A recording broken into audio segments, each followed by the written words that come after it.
Seorang anak laki-laki membeli robot untuk merawat ayahnya, tapi sang ayah menolak dan berusaha mematikannya. Robot itu memotongkan buah, namun sang ayah lebih ingin makan junk food. Tak ada yang bisa menolak robot yang begitu canggih, hingga lama-kelamaan sang ayah pun terbiasa. Mereka sering jalan-jalan bersama dan keluar rumah bersama. Frank sendiri punya kebiasaan mencuri barang-barang kecil.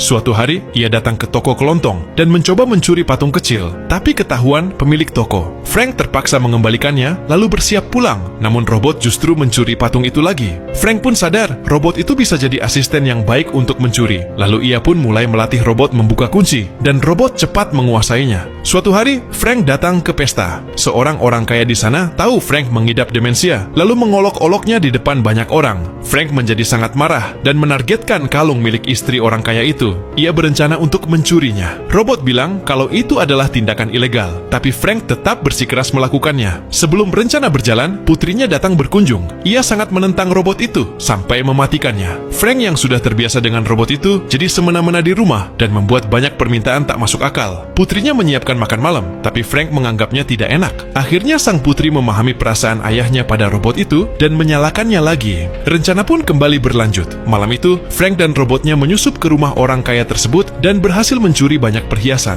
Namun keesokan paginya, saat membaca koran, orang kaya itu muncul. Ia sudah mendengar kabar masa lalu Frank sebagai pencuri, tapi Frank terus menyangkal. Karena tak menemukan bukti, orang kaya itu terpaksa pergi. Frank lalu masuk ke rumah dan membakar semua barang bukti. Saat itu, robot bilang bahwa ingatan memori robot juga termasuk bukti, jadi harus diformat. Tapi Frank tak menganggapnya serius. Besoknya, orang kaya itu datang lagi bersama polisi dan menggeledah rumah, tapi tetap tak menemukan apa-apa. Tiba-tiba, orang kaya itu melihat robot dan memukulnya untuk mengambil kartu memorinya. Robot pun berpura-pura mengaktifkan program penghancuran diri dan mulai menghitung mundur. Semua orang panik dan lari keluar rumah. Tapi saat waktu habis, robot tidak meledak. Saat itu juga, Frank menjemput robot di pintu belakang dan membawanya pergi dengan mobil.